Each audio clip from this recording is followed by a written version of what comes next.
"What do you see?" my father said. I pressed the binoculars to my eyes and felt the cool sting of the metal on my skin.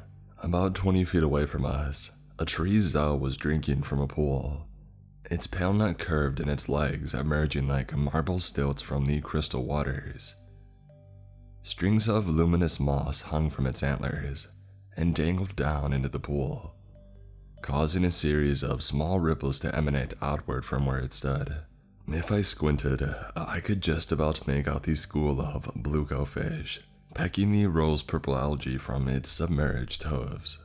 The way the blueco-fish nibbled at the tree Zhao's hooves was mesmerizing. Every so often, the tree Zhao drew one slender limb out of the water, letting it drip for a few moments before replacing it in another location. Each time, it instigated a delicate dance, where one group of blueco-fish would disperse, and another would gather under the rippling water beneath the hoof, waiting for it to plunge back in. "There's a school of blueco-fish eating what's on the tree Zhao's hooves," I said, pulling the binoculars away and handing them back to my father. "The tree Zhao keeps shifting its position to ensure that all the blueco-fish in the pond get a chance to eat. It's a symbiotic relationship." "And what category does the tree Zhao belong to?" he asked, staring into the distance, as though he hadn't heard a word that I had said. I placed the binoculars by my side and rubbed the back of my neck with an open palm. A dusk fell. The air in the jungle became thick with the type of humid heat that cloyed to your skin and coated your windpipe. I had been bitten by countless insects and was keen to return to the colony, but I knew my father wouldn't let up until I had given him an answer. "Amenable," I said, stretching my arms out as I spoke. We had been sat in the same position for the past 2 hours, and my limbs had begun to seize up. "Does that mean you could approach it right now and it wouldn't attack you?" he said, turning to me and arching his brow. "No," I said, letting out a long sigh. I leaned back onto my hands and gazed up at the jade-hued sky. If we didn't head back to the colony soon, we would miss a first call at the canteen, and all the best food would be gone. I spread my fingers out and let the tarnished blue grass tickle my skin. Around us, the leaves of the trees began to glitter as darkness fell. In the distance, the snow-white skin of the tree Zhao gave off an incandescent glow. "So, what are the categories for?" he said, the shuffling of his legs letting me know that he was also getting tired. I understood the importance of these lessons, but that didn't make them any less tedious. "Animals under the immutable category may provide some benefit to mankind," I said, my tone flat as I parroted back what he had taught me all those years ago. "Neutral animals pose neither a threat nor represent any substantial value.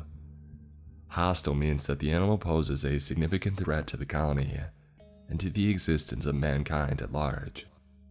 "Are there any hostile animals in Adonis?" he said, and the question sent a bolt up my spine. It was rare that we touched on this topic. Even the thought of it made my skin prickle. "Just one," I said, closing my eyes as I tried to squash thoughts of those rumors.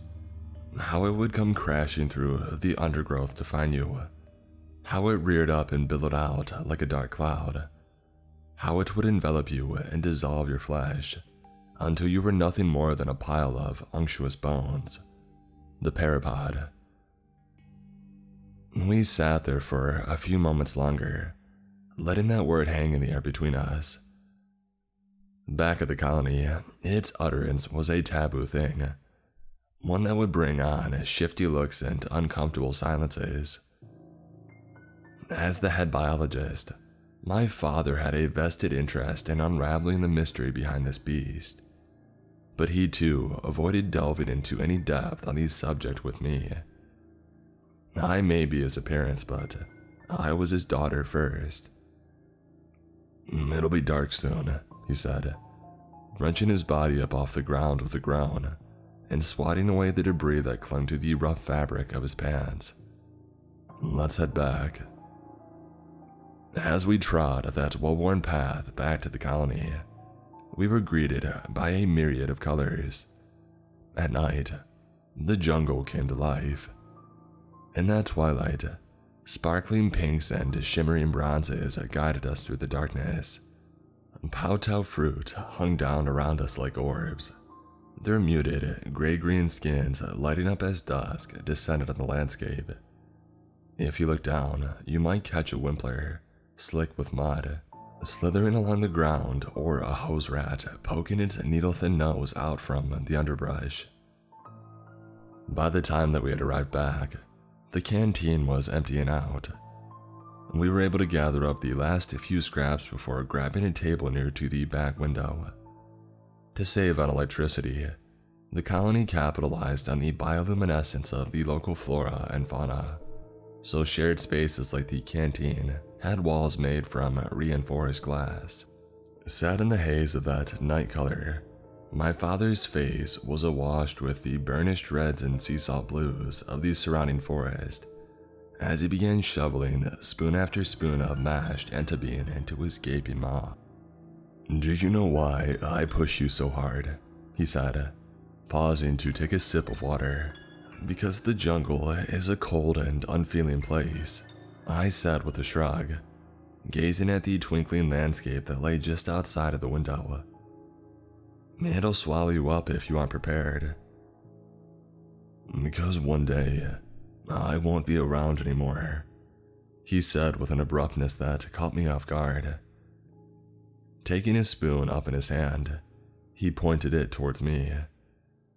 "When I'm gone, it'll be up to you to gather data and report back to Central. I won't see this place settled in my lifetime, but you might." "Don't talk like that," I said, swatting the spoon away. "You're going out on your first solo trip," he said, his eyes fixed on me as he spoke. "Tomorrow." "You think I'm ready?" "I know you are," he said, and the hint of a smile danced across his lips. "I'll be shadowing you from a distance, but you won't know where I am. You'll be all on your own." That night, I lay in bed wondering what had prompted my father's decision. As I slipped into the warm embrace of sleep, I could still see visions of the jungle imprinted on the inside of my eyelids, the majesty of the long-legged Treezell galloping through the trees, the multicolored frenzy of coyote frolicking in the sky, the low-pitched bass of the altumapes calling to one another as they swung from branch to branch. Before I surrendered to this dreamscape, something in the distance caught my eye. Beyond the beauty of the jungle, a dark blot lingered at the corner of my vision. The next morning, we prepared our packs together. As I was hoisting my pack onto my back, I saw my father unlocking the gun cupboard in the furthermost corner of the lab. "Do you think we'll be needing that?" I said, a tingling sense of dread resting at the pit of my stomach.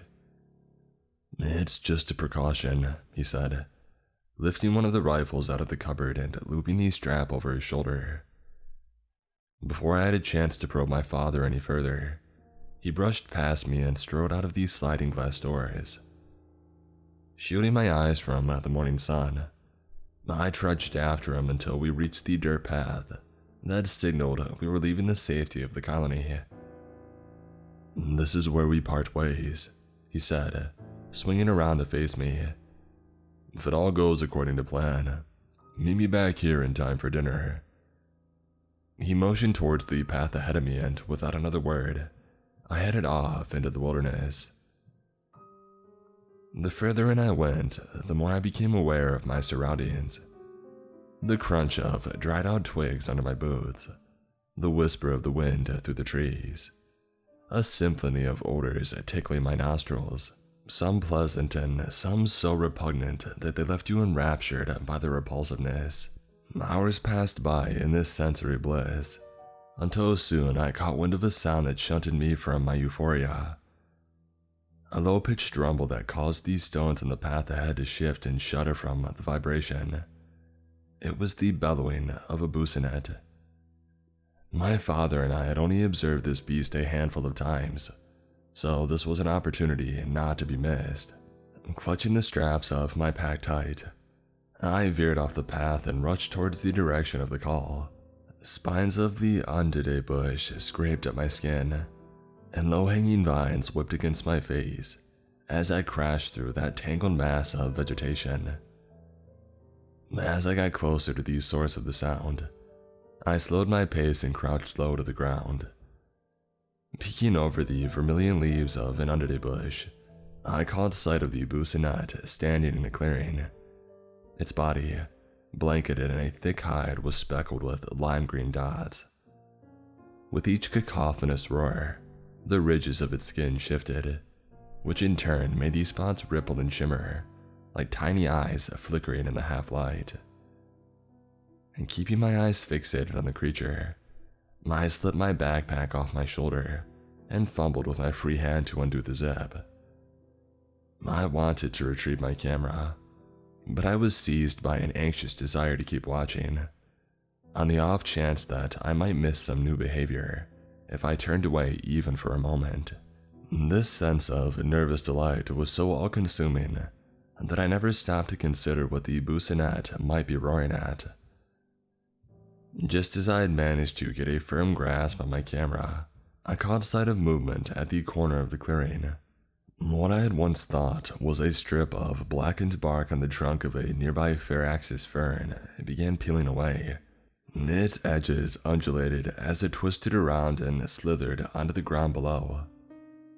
Blood rushed to my temples, leaving my hands cold and unfeeling, while my heartbeat thundered in my ears.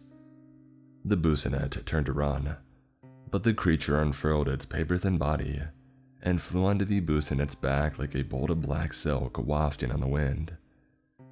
The businet let out a piercing cry as the creature hooked small insectile limbs around its pendulous belly. The beast's screams caught me off guard. My fingers twitched. The camera in my hand let off a flash of light and a mechanical whirring. One of the things that had frightened me the most about tales of the peripod was that, with their absence of any discernible eyes, there was no way of knowing whether they were looking in your direction until the sail on their back went up. When the electric glare of my camera lit up the clearing, there was no room for doubt. With a wet slab, the spine on the peripod's back pulled up, revealing a thin membrane that quivered in the breeze. It was facing towards me. With the grace of a dancer, it slid its segmented limbs off of the businet and onto the ground. Steam rose out of the businet's body, the skin of its back weltering and half digested. Leaping up from behind the undide bush, I left my pack behind and ran in the direction of the path. I had no way of knowing if I was going in the right direction, but it didn't matter. Behind me, the cracking of branches and shearing of foliage let me know that the peripod was on me. Their limbs are hidden within their bodies but are fully tractable and can extend out to an unknown distance. As I stole a glance backward, I caught sight of the spider-like creature with its right limbs fixed into the ground, like pins, and its left limb stabbing into the trunks of trees to propel itself forward in a leaping motion. I had no hope of outrunning it. My screams echoed through the trees, startling flocks of paddy swifts and sending them surging into the air. I begged for my father to find me, to appear in the distance and make it all okay. I would run into his arms and he would make the jungle safe again. With my eyes clouded by a haze of tears, I stumbled over a knot of roots and I landed hard. Ink-dark mud coated my face and hands. Try as I might, I couldn't gain any traction and I kept slipping forward, unable to stand up or regain my balance. And then all light was cast out by the shadow behind me. I flipped around to find the peripod looming over me. In a slow and deliberate motion, it retracted its limbs so that its tail end rested on the ground, and its pale underbelly was visible. I closed my eyes and waited in agony for it to affix itself to my skin. Projected on the inside of my eyelids were a series of soft lights. At first, I thought they might have been the result of my dazed state, but the changing colors became distinct over them. I opened my eyes to find that light was emanating from the skin of the parapod's stomach. First a wave of butterscotch yellow, then a peppering of teal, followed by a shock of pink. Over time, patterns began to emerge. Some were simple and others more complex. Engrossed as I was in those waltzing colors, I still registered the glint of metal in the shrubs behind the parapod. The muzzle of a rifle was pointing out through the leaves. Crouched in the darkness as he was, I could just about make out the face of my father. "Don't shoot," I called out, waving in his direction. I think it's trying to communicate. My heart fluttered and my lips stretched into a broad smile as I said the words that every space explorationist longs to utter. This could be first contact. A single shot rang out, the sound reverberating in the air around us. A splattering of silvery fluid sprayed from the wound in the parapod's chest, causing it to writhe in pain. After 2 more shots, it had stopped struggling. Its body lay at my feet, limp and lifeless. I sat there, trembling, as my father emerged from the bushes and approached me. "Are you okay?" he said, stretching out his hand. Without thinking, I batted it away. "What have you done?" I said. "It wasn't going to hurt me. It was trying to communicate with me." He stood in front of me expressionless, as though he had expected this tirade of abuse. "We finally encounter intelligent life and your response is to shoot it," I said, a hot rage prickling at my insides. "Are you upset that you weren't the first one to discover it? Jealous that your precious daughter might surpass you? For Christ's sake, say something." "Why do you think the parapod is the only animal on this planet classed as hostile?" my father said, his muted tone sending a chill down my spine. "Because they attack humans whenever—" "Because they're sentient," he said, his words cutting to my core. "Mankind has made first contact more times than you'll ever know. That's why we created the classification system. Any animal that exhibits signs of sentience is categorized as hostile and exterminated." "But why?" I said, my eyes welling up with tears. "Deep down, you know why," he said, staring off into the distance. "It's a principle as old as time." I looked up at my father and then down at the parapod. Grayish liquid pulled around the body and leached into the soil. It stung my heart to think that, just moments ago, it might have been trying to reach out to me. In truth, there was no way of knowing. I raised my head to face my father and give him the answer that he yearned to hear, to absolve him of the shadow of guilt I saw creeping across his face. No two species can occupy the same niche.